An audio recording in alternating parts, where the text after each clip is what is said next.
شهر رمضان الذي أنزل فيه القرآن هدى للناس وبينات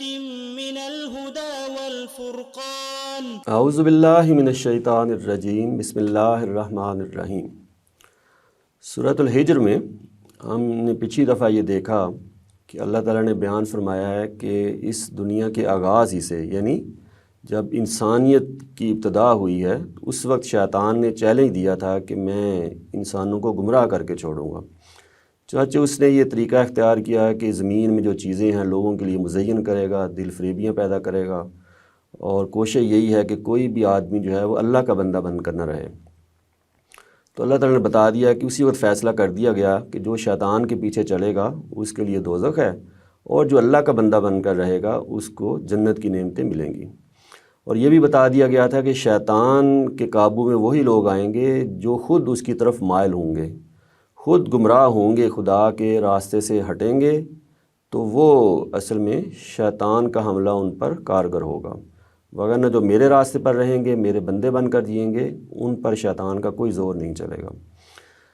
اب یہی مضمون جو ہے ایک دوسرے پہلو سے بیان اس کا آغاز ہوا ہے، اور آگے جا کے پھر بتایا جائے گا کہ جو مشرکین جو ہیں وہ کہہ رہے ہیں کہ فرشتے بھیجیں پھر ہم مانیں گے کہ یہ خدا کا کلام ہے اور یہ پیغمبر ہیں خدا کے۔ تو اب بتایا جائے گا کہ جب فرشتے آتے ہیں تو پھر یہ معاملہ ہوتا ہے، تو دیکھ لیں پھر فرشتے بھیج دیے جائیں۔ یہ فرمایا جا رہا ہے جی نبی عبادی، میرے بندوں کو بتا دو، انی انا الغفور الرحیم، کہ میں بڑا بخشنے والا ہوں، میری شفقت ابدی ہے۔ یہ اللہ تعالیٰ کا بنیادی تعارف تو یہی ہے کہ غفور الرحیم ہے۔ وَأَنَّ عَذَابِي هُوَ الْعَذَابُ الْعَلِيمُ، اور یہ بھی بتا دو کہ میرا عذاب بھی ایک عذاب ہے بڑا دردناک، کہ میری شفقت ابدی ہے، بڑا بخشنے والا بھی ہوں، لیکن میں سزا دینے والا بھی ہوں۔ تو دونوں پہلو سامنے رہیں، یعنی یہ سامنے رہے کہ بھی جزا و سزا ہونی ہے، تو جہاں جزا ملنی ہے تو مجرمین کو سزا بھی ملنی ہے، وہ اس دنیا میں ملتی ہے جب رسول آتے ہیں، اور آخرت میں تو آخرت کا دن تو ہے اس کے لیے۔ وَنَبِّئْهُمْ عَنْ ضَيْفِ ابراہیم، اور انہیں بتاؤ ابراہیم کے مہمانوں کے بارے میں۔ ابراہیم کے مہمان کون تھے؟ وہ فرشتے آئے ہیں، تو ابراہیم کو خوشخبری بھی دی ہے، اور ساتھ ہی حضرت لوط کی جو قوم ہے ان کی تباہی کے بارے میں بتایا جا رہا ہے۔ اِذْ دَخَلُوا عَلَيْهِ، جب وہ ان کے پاس آئے، فرشتے جب حضرت ابراہیم کے پاس آئے ہیں، فقالوا، تو انہوں نے کہا سلامن، تم پر سلام ہو۔ قال، ابراہیم نے کہا انا منکم وجلون، بے شک ہم تم سے اندیشہ رکھتے ہیں۔ یہ ظاہر ہے جو واقعات ہیں وہ کہیں اس کا کچھ حصہ بیان ہوتا ہے، کسی سورہ میں اس کا دوسرا پہلو بیان ہو جاتا ہے، تو یہ اللہ تعالیٰ سورہ کے مضمون کے لحاظ سے واقعہ بیان کرتے ہیں، جو وہاں بات جس کو نمایاں کرنا پیش نظر ہوتا ہے اس کو لفظوں میں لایا جاتا ہے، باقی چیزیں وہاں سے محذوف کر دی جاتی ہیں۔ تو ظاہر ہے وہاں اور باتیں بھی ہوئی ہیں، حضرت ابراہیم نے بھی جواب دیا ہوگا اسلام کا، لیکن یہاں یہ بتا دیا جب انہوں نے فرشتوں کو دیکھا تو انہوں نے کہا جی ہمیں اندیشہ ہو رہا ہے۔ وہ اندیشہ کیسے ہوا؟ دوسرے کا بیان ہوا ہے کہ انہوں نے کھانا لا کے سامنے رکھا تو انہوں نے کھایا نہیں، انسانی شکل میں آئے نا، تو اس سے ان کو معلوم ہوا کہ یہ تو فرشتے ہیں۔ تو فرشتے جب آتے ہیں ایسے تو لازماً کوئی اہم معاملہ ہوتا ہے، تو اس وجہ سے انہوں نے حضرت ابراہیم نے یہ بات سامنے رکھی کہ ہمیں اب خوف ہے کہ پتہ نہیں آپ کیا کرنے آئے ہیں۔ قالو، فرشتے بولے لا توجل، اندیشہ نہ کرو، انا نبشرک بغلام علیم، کہ ہم تمہیں بشارت دے رہے ہیں ایک لڑکے کی جو علم والا ہوگا۔ یہ حضرت اسحاق کی بشارت ہے، اور علم والا ہوگا ظاہر ہے پیغمبر بنایا جائے گا، پیغمبروں کو علم دیا جاتا ہے نا، حضرت یوسف کے قصے میں ہم نے پڑھا ہے۔ تو یہ فرشتے کہہ رہے ہیں ہم تو آپ کو خوشخبری دینے آئے ہیں، تو آپ ہم سے ڈرے نہیں۔ قال ابشرتمونی، کیا تم مجھے بشارت دے رہے ہو، الا، اس کے باوجود، ان مسنی الکبر، کہ مجھے بڑھاپا آ چکا ہے، فبما تبشرون، تو اب کس چیز کی بشارت دیتے ہو؟ یہ کوئی حیرت کی بات نہیں ہے، حضرت ابراہیم کو تو معلوم ہی ہے کہ اللہ تعالیٰ جو چاہیں کر سکتے ہیں۔ گویا کہ ایک طرح سے یہ حضرت ابراہیم نے جو پوچھا ہے تو یہ اصل میں چاہ رہے ہیں کہ ان کو پتہ چل جائے کہ واقعی یہ سچی بات ہے جو بیان کر رہے ہیں، اصل میں کنفرم کرنا چاہ رہے ہیں۔ قالو، انہوں نے کہا بشرناکا، ہم نے تمہیں بشارت دی ہے، بالحق، برحق، بالکل صحیح بات ہم نے کی ہے کہ تمہارے اولاد ہوگی۔ فلا تکم من القانتین، تو نہ ہو مایوس ہونے والوں میں سے، تو آپ مایوس نہ ہوں، اس عمر میں بھی اللہ تعالیٰ اولاد دینا چاہیں تو دے دیں گے۔ قال ومن یقنط من رحمت ربہ، تو حضرت ابراہیم نے کہا بھی کون مایوس ہو سکتا ہے اپنے رب کی رحمت سے، الا الضالون، سوائے گمراہوں کے، کہ گمراہ ہی رحمت سے مایوس ہوتے ہیں۔ تو یہ جو اہل ایمان کو اصل میں یہ بتایا ہے کہ بھی اس طرح کے جو حالات جن سے تم گزر رہے ہو اس میں تم نے مایوس نہیں ہونا۔ بظاہر یہ لگ رہا ہے کہ کہیں کوئی کامیابی کے آثار نہیں ہے، مکہ کی جو صورت حال ہے نا، اس قدر ظلم ہوا ہے کہ لوگ اپنے گھر بار چھوڑ کے 2 دفعہ انہیں حبشہ جانا پڑا ہے، پھر نبی علیہ السلام کو وہ مارنے کی انہوں نے چال چلی ہے، تو نبی علیہ السلام بھی وہاں چھپ کے نکلے ہیں، غار ثور میں پناہ لیا، تو یہ حالات ہیں۔ تو ان حالات میں کوئی امید کی کرن دکھائی نہیں دے رہی، تو یہ بتا دیا گیا ہے کہ حضرت ابراہیم کو دیکھو اس بڑھاپے میں اللہ تعالیٰ نے اولاد دی ہے۔ اور دوسری کا بیان ہوا ہے کہ آپ کی جو اہلیہ ہیں حضرت سارہ، انہوں نے بھی حیرت ظاہر کی کہ بھی یہ اب جو بوڑھی بانجھ ہے وہ اولاد جنیں گی، تو اس کیفیت میں بھی اللہ تعالیٰ نے ایک طرح سے امید پیدا کر دی۔ تو ایسے ہی اب بظاہر حالات ایسے ہیں، لیکن اہل ایمان کے لیے اس میں بشارت ہے کہ ایک دن آئے گا کہ تم لوگ غالب ہو جاؤ گے اسی سرزمین پر جہاں اب تمہیں رہنے کی بھی اجازت نہیں دی جا رہی۔ قال، ابراہیم نے پوچھا فما کا خطبکم ایھا المرسلون، لیکن حضرت ابراہیم جو ہے نا وہ ادھر ہی ہے ان کا ذہن کہ فرشتے آئے ہیں تو کوئی اور اہم معاملہ لازماً ہوگا، تو پھر کیا مہم ہے تمہاری اب اے فرستادو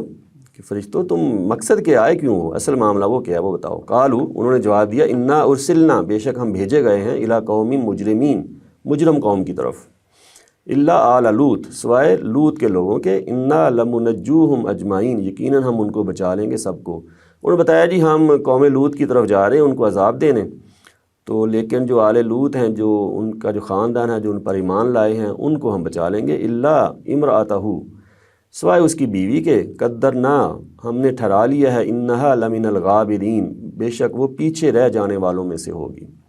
وہ جب پیغمبر ہجرت کریں گے تو وہ ساتھ نہیں ہوں گی، باقی جو آپ کی فیملی ہے وہ ساتھ ہوگی، وہ اہل ایمان میں سے ہے۔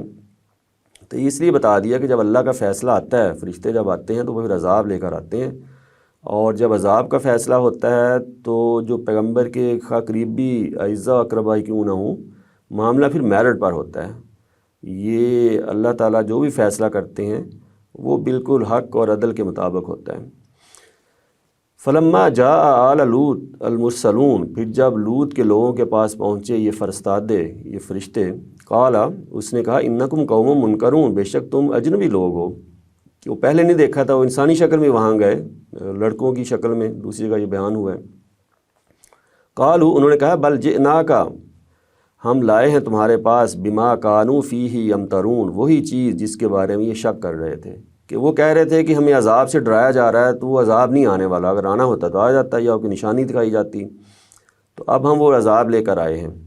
یہ سنایا جا رہا ہے جو مشرکین عرب کو، وہ بھی یہی کہہ رہے ہیں کہ وہ عذاب آ کیوں نہیں جاتا جس سے ڈرایا جا رہا ہے۔ وآتیناک بالحق، ہم لائے ہیں تمہارے پاس قطعی حکم، وإنا لصادقون، بے شک ہم سچے ہیں کہ ہم یہ اب ان کو جو ہلاکت میں ڈال کر ہی جائیں گے۔ فَأَسْرِ بِأَهْلِكَ، تو اپنے گھر والوں کو لے جاؤ، بِقِطْعٍ مِّنَ اللَّيْلِ، رات کے ایک حصے میں، وَاتَّبِعْ أَدْبَارَهُمْ، اور تم ان کے پیچھے پیچھے چلنا، جیسے جو ایک چرواہا ہے اپنی بکریوں کے پیچھے پیچھے چلتا ہے، کوئی بکری ادھر ادھر نہ ہو جائے، تو بھایا کہ جو اہل ایمان ہیں ان کو لے کر راتوں رات نکل جائیں یہاں سے۔